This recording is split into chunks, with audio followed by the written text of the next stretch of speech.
안녕하세요. 매일 한 구절 묵상입니다. 오늘도 하나님의 말씀이 오늘 하루의 삶을 이끌어 나가기를 축복합니다. 사무엘상 17장 45절입니다. 다윗이 블레셋 사람에게 이르되 너는 칼과 창과 단창으로 내게 나아오거니와 나는 만군의 여호와의 이름 곧 내가 모욕하는 이스라엘 군대의 하나님의 이름으로 내게 나아가노라. 아멘. 오늘 이 말씀은 성경에서 가장 유명한 이야기 중에 하나입니다. 다윗과 골리앗 사건입니다. 이거는 신앙생활을 하지 않는 사람들도 알아요. 다윗과 골리앗의 싸움이죠. 뭐 어린이부 예배, 어린 아이들의 어떤 연극, 이야기의 소재로 끊임없이 등장하고 있는 주제이기도 하죠. 오늘 말씀은 다윗이 이제 골리앗과 싸우기 직전에 출전하면서 선포한 말씀입니다. 그때 상황을 간단하게 설명드리면 지금 왕은 사울 왕입니다. 그리고 다윗은 시골에 있는 어린 소년이에요. 그런데 이미 하나님의 말씀을 듣고 선지자 사무엘이 와서 다윗에게 기름을 부었습니다. 다윗은 자신의 소명은 알고 있어요. 그때부터 이미 성실했고 하나님과 동행했고 양치기였거든요. 양들을 키우면서 사자와 곰과 이리를 물리쳤던 그런 또 경험이 있습니다. 그래도 골리앗과 비교했을 때 다윗은 한없이 연약한 사람이었습니다. 블레셋이 쳐들어와서 이제 전쟁이 벌어진 겁니다. 그런데 블레셋에는 이 골리앗이라는 사람이 있는데 키가 너무 크고 힘이 너무 좋아서 이 골리앗 한 사람 때문에 이스라엘 군대들이 많이 죽는 거예요. 사람들은 두려워 벌벌 떨고 있습니다. 당시 왕이었던 사울 왕도 마찬가지였어요. 두려워서 어찌할 바를 모르고 있을 때 다윗은 아버지의 심부름을 받다가 전장에 나가 있던 형들에게 도시락을 전달하러 심부름을 갔다가 그 광경을 보고 거룩한 분노에 휩싸인 겁니다. 아니 아무리 그래도 그렇지 저들이 살아계신 하나님의 군대를 모욕하고 있는데 어찌 이럴 수가 있느냐, 내가 나가겠습니다 라고 하면서 나가는 거예요.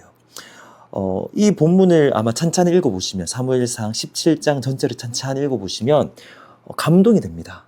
아니 저 어린 소년이 우리도 알죠. 하나님이 살아계신 것 알고 하나님의 이름이 모욕당하면 안 되는 거 아는데 저 상황에서 골리앗이 눈앞에 있습니다. 그리고 그 골리앗 때문에 많은 사람들이 죽어나가고 있는 상황에서 어떻게 저렇게 용기 있게 행동할 수 있을까? 감동이 됩니다. 어떻게 저럴 수 있을까? 도전이 됩니다. 그런데요, 다윗이 가진 것은 없었어요. 사울 왕이 자신의 갑옷을 줬는데도 맞지 않습니다. 우리가 다 알고 있겠지만 다윗이 선택한 무기는요 그냥 돌멩이였어요. 너무나도 하찮은 무기 돌멩이 5개를 가지고 이제 가면서 선포합니다. 너는 칼과 창과 단창으로 내게 나오거니와. 다윗의 마음가짐을 한번 보면 좋겠습니다. 나는 만군의 여호와의 이름 곧 내가 모욕하는 이스라엘 군대의 하나님의 이름으로 내게 나아가노라. 다른 사람들은 무기를 의존했습니다. 다윗도 무기는 있었어요. 돌멩이 있죠. 근데 이것을 의존하진 않았죠. 다윗이 의지한 것은 하나님입니다. 더 나아가서 하나님의 이름입니다. 그리고 더 나아가서 그 거룩하신 하나님의 이름이 모욕당하는 것을 견딜 수 없었던 거예요. 모욕이라는 단어를 많이 쓰거든요. 곧 내가 모욕하고 있는 이스라엘 군대 하나님의 이름으로 내게 나아가노라. 17장에 모욕이라는 말을 많이 하거든요. 모욕. 첫 번째 우리가 좀 묵상하면 좋겠는 겁니다. 내가 하나님의 이름이 모욕 당하는 것을 참을 수 있는가? 다윗은 그것을 못 참은 거예요. 군사도 아니었습니다. 심부름꾼인데 하나님의 이름이 모욕당하는 것을 못 참았던 거예요. 그래서 이렇게 거룩한 분노를 가지고 믿음의 행동을 할 수 있었습니다. 우리도 삶 가운데 하나님의 이름이 모욕당할 때가 얼마나 많습니까? 그런데 우리는 나의 이익을 건드릴 때는 못 참으면서 하나님의 이름이 모욕당할 때는 그냥 참을 때가 또 그때는 얼마나 또 참을성이 좋은지 참고 넘어갈 때가 너무나도 많은데 그게 과연 옳은가?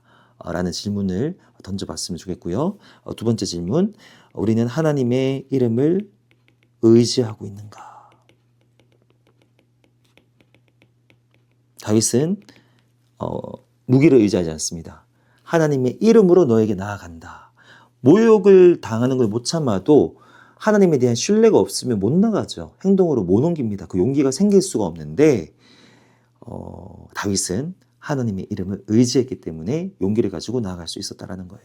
마지막 세 번째 우리가 던져볼 질문은 오늘 본문에는 안 나와 있지만 17장을 읽어보시면 끊임없이 다윗이 고백할 때 살아계시는 하나님이라는 표현을 두 번인가 세 번이나 반복하는 것을 볼 수 있어요.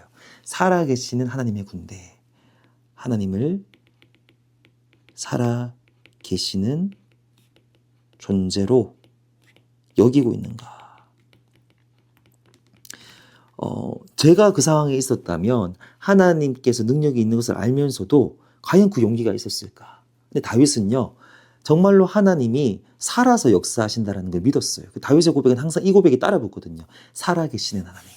그 살아계신 하나님이 내가 골리앗에게 믿음으로 용기 있게 나갔을 때 하나님께서 일하실 것이다라는 믿음이 있었던 거예요. 왜냐하면 살아계시는 존재로 하나님을 여기고 있었기 때문에. 이 세 가지 질문을 우리 오늘 하루의 삶에 비춰서 우리 스스로에게 던져보면 좋겠습니다. 나는 하나님의 이름이 모욕당하는 것에 참을 수 있는가? 나는 하나님의 이름을 정말로 의지하고 있는가? 세 번째, 하나님을 실제로 살아계시는 존재로 여기고 있는가? 여기에 다 예스가 나온다면 우리도 다윗처럼 행동할 수 있습니다. 그러한 하루를 살아내는 우리 모든 한마음교회 지체들 되기를 축복합니다. 하나님 아버지 감사합니다. 오늘 이 다윗의 용기 있는 행동을 보면서 우리 스스로를 되돌아보기를 원합니다.